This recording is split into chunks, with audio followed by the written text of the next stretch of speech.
एक शादी नहीं कर रहे इनके वाले, एक करके छोड़ जाए, अपनी कोई बात इनकी समझ में आती नहीं। दूसरे को रखने का, अपनी पत्नी को रहने का अधिकार नहीं दे पाए वो लोग, वो दूसरों पर टिप्पणी करेंगे इस तरीके की।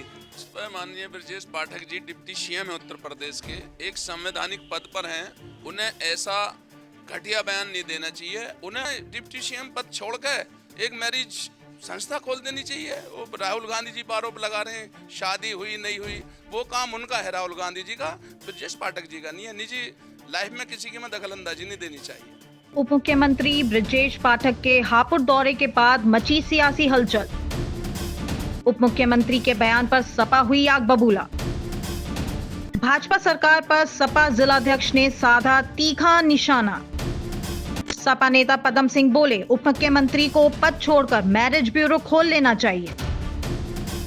डिप्टी सीएम ब्रजेश पाठक का दौरा हापुड़ में कल था और ब्रजेश पाठक ऐसा कल उस दौरे में क्या कह गए जिसके बाद से कांग्रेस और समाजवादी पार्टी आग बबूला है। और इसी आग बबूला को देखते हुए आज आनंद गुजर जो कि जिला अध्यक्ष है समाजवादी पार्टी हापुड़ के, उन्होंने बड़ी प्रेस वार्ता की है और इस प्रेस वार्ता में क्या उनका गंतव्य है ये जानेंगे। सर, किस तरह से समाजवादी पार्टी और कांग्रेस डिप्टी सीएम के दौरे के बाद आग बबूला हुई पड़ी है?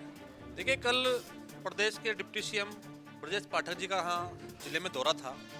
जिले की जो अवस्थाएं हैं स्वास्थ्य को लेकर, उनके संबंध में ज्ञापन देने का हमारा मिलने का प्रोग्राम था, लेकिन पुलिस प्रशासन के द्वारा हमें गढ़मुक्तेश्वर में रोक दिया गया और हमें हापुड़ तक नहीं आने दिया। जैसे ही उनका प्रोग्राम यहाँ हापुड़ में चला, जगह जगह प्रोग्राम उनके रहे, पुलिस लाइन में प्रोग्राम था और कलेक्ट्रेट में भी और भाजपा के कार्यालय में।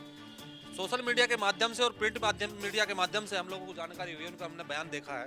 ये वीडियो मेरे पास उनकी एक मौजूद है, कई वीडियो उनके द्वारा जो समाजवादी पार्टी के राष्ट्रीय अध्यक्ष अखिलेश यादव जी हैं, उनके परिवार को लेकर एक व्यक्तिगत टिप्पणी की गई है। कांग्रेस के जो बड़े नेता राहुल गांधी जी, उनको लेकर विशेष टिप्पणी की गई है जो बड़ी निंदनीय है, जिसे लेकर समाजवादी पार्टी में बेहद रोष है। उसी के संबंध में एक आपात बैठक और प्रेस वार्ता हम लोगों ने बुलाई है। हम लोग आगे की दिशा और दशा तय करने के लिए प्रदेश कार्यालय को अवगत करा दिया गया है कि आगे की रणनीति क्या होगी। हम वो रणनीति तय करने के बाद आप लोगों को अवगत कराएंगे कि हमारी अगली रणनीति। डिप्टी सीएम कल कह रहे हैं मनसे के भाजपा सरकार से पहले जंगल राज था, गुंडा राज था, बहन बेटियां सुरक्षित नहीं थी। कितना सत्य है इसमें? देखिए, पूर्ण रूप से असत्य है। आप देख सकते हैं कि जिले की क्या स्थिति है। मैं प्रदेश की भी नहीं कह रहा, मैं जिले की स्थिति देख लो कि कितना ग्राफ बढ़ा है, कितना ग्राफ महिलाओं के साथ अत्याचार, महिलाओं के साथ बलात्कार, रोड डकैती, लूट, हत्याएं।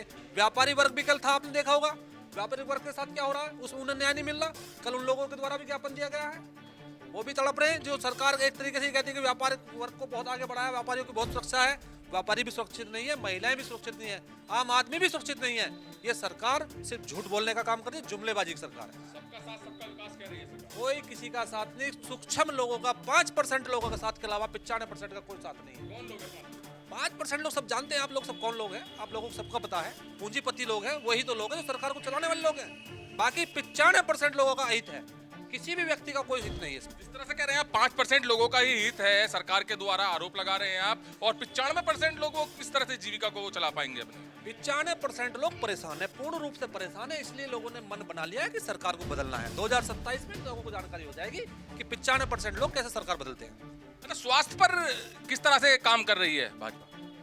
स्वास्थ्य पर माननीय ब्रजेश पाठक जी डिप्टी सीएम है उत्तर प्रदेश के, एक संवैधानिक पद पर हैं, उन्हें ऐसा घटिया बयान नहीं देना चाहिए। उन्हें अपने स्वास्थ्य विभाग की चिंता करनी चाहिए। आपकी मीडिया के माध्यम से अभी कुछ मीडिया ने दिखाया था जहां मरीज अस्पतालों में लेटने चाहिए वहां चूहे कला मार रहे थे, ये सारी मीडिया ने देखा।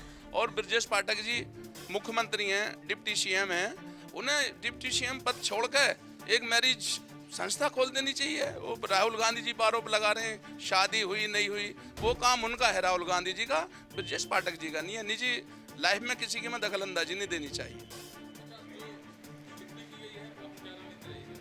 अब जो हमें दिशा निर्देश पार्टी कार्यालय से मिलेगा उस पर समाजवादी पार्टी जनपद की यूनिट काम करेगी। क्या जो टिप्पणी की गई है इसमें कितना सत्य है, क्या है? जैसे टिप्पणी तो आप लोगों ने देखी है एक वीडियो माध्यम से। ऐसे ब्रजेश पाठक जी ऐसे बयान दे रहे हैं कि जैसे एक प्राइमरी स्कूल का टीचर बच्चों को पढ़ाता है, बच्चों को 2 दूनी 4 तो 4 दूनी 2 दूनी 4, ऐसे पूरी भाजपा हम यहाँ मिला रही है। ये व्यक्तिगत टिप्पणी बड़ी निंदनीय है किसी के प्रति भी इस तरीके की टिप्पणी करना एक संवैधानिक पद पे होते हुए अशोभनीय है। ये एक संभावित शोभनीय बात नहीं है कि जो आदमी एक जिम्मेदारी के पद पर बैठा हो, प्रदेश के उप मुख्यमंत्री के पद पर हो, और इस तरह की टिप्पणी करे। अगर कहने लगे माननीय योगी जी को शादी नहीं की, माननीय योगी जी से सरकार चला रहे, इस बात का क्या मतलब है? अगर योगी जी को सरकार चला रहे, योगी जी को मंदिर में होना चाहिए। राजनीतिक नेताओं को सरकार चलानी चाहिए जो राजनीतिक नेता हो। क्या भाजपा में पूरे उत्तर प्रदेश में कोई नेता ही नहीं है जिसे मुख्यमंत्री बनाया जा सके?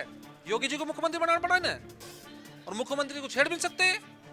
दूर से बैठे बैठे बात करते रहेंगे, दूसरों पर टिप्पणी करते रहेंगे। एक शादी नहीं कर रहे इनके वाले, एक करके छोड़ आए, अपनी कोई बात इनकी समझ में आती नहीं। दूसरे को रखने का, अपनी पत्नी को रहने का अधिकार नहीं दे पाए वो लोग, वो दूसरों पर टिप्पणी करेंगे इस तरीके की। राहुल गांधी जी की व्यक्तिगत लाइफ है, उनका क्या है वो खुद जाने, ये थोड़ी तय करेंगे उनके बारे में। और अखिलेश जी में जो परिवारवाद का ये बार बार आरोप लगाते रहे, परिवारवाद भाजपा से ज्यादा कहीं परिवारवाद है ही नहीं, इनसे ज्यादा कहां परिवारवाद है? समाजवादी पार्टी हर समाज को साथ लेकर चलने वाली पार्टी है। अभी आपने देखा होगा लोकसभा के चुनाव में मेरठ की सीट पर, सामान्य सीट पर होते हुए भी एक दलित व्यक्ति को चुनाव राष्ट्रीय अध्यक्ष अखिलेश यादव के द्वारा लड़ाया गया था। इससे स्पष्ट होती है कि ये समाजवादी पार्टी पीडीए की पार्टी है, सर्व समाज की पार्टी है, सर्व समाज को साथ चलने वाली पार्टी है, ना कि एक किसी विशेष वर्ग की।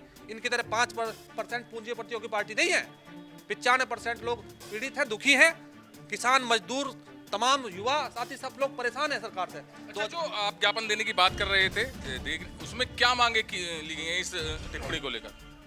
देखिए, अभी उसमें डिसाइड हो रहा है प्रदेश कार्यालय से क्या क्या दिशा निर्देश हमें प्राप्त होते हैं, वो आपको बहुत जल्द ही, अभी घंटे या 2 घंटे में आपको लोगों को बता दूंगा, अवगत करा दूंगा क्या क्या हमारी मांग रहेगी और क्या हमारा इसमें आगे की रणनीति रहेगी। ज्ञापन का रहेगा, धरने का रहेगा, या उससे भी अलग कुछ रहेगा, वो सब आपको अवगत करा दिया जाएगा।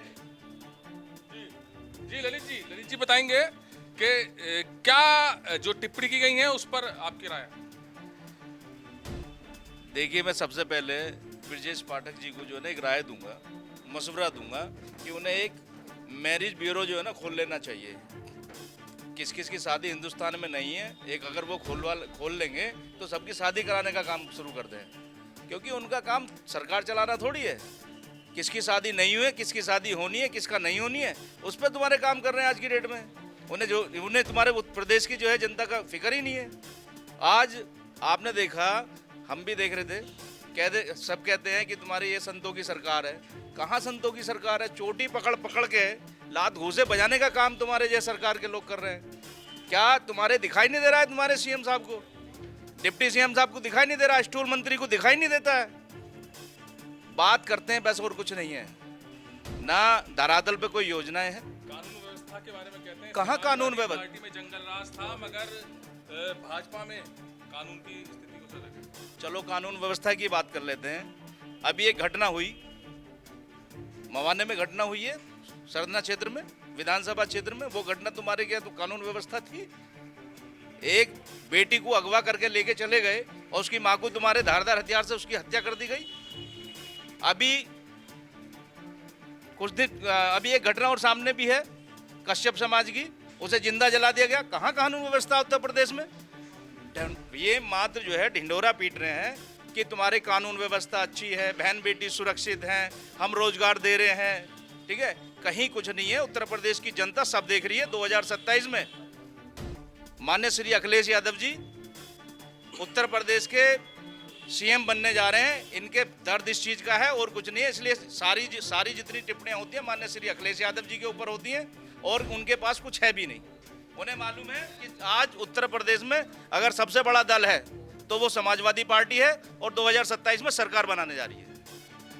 तो डिप्टी सीएम का दौरा कल हापुड़ में था, और दौरे के बाद काफी सियासी संग्राम यहां पर मच रहा है, और प्रदेश कार्यालय के आदेशों का इंतजार जिलाध्यक्ष आनंद गुर्जर कर रहे हैं, और भाजपा पर आरोप लगा रहे हैं कि कानून व्यवस्था बिल्कुल इस वक्त ध्वस्त है। जो कि मुख्यमंत्री बड़े बड़े दावे करते हैं कानून व्यवस्था को लेकर, इस वक्त उत्तर प्रदेश में कानून व्यवस्था बिल्कुल ध्वस्त नजर आ रही है। तो वहीं पर जिलाध्यक्ष का कहना है कि प्रदेश कार्यालय से जैसा भी आदेश आएगा, अब उसके हिसाब से सभी पदाधिकारी और कार्यकर्ता मैदान में उतरेंगे। कैमरामैन दीपांशु के साथ सुशील शर्मा, हलचल इंडिया।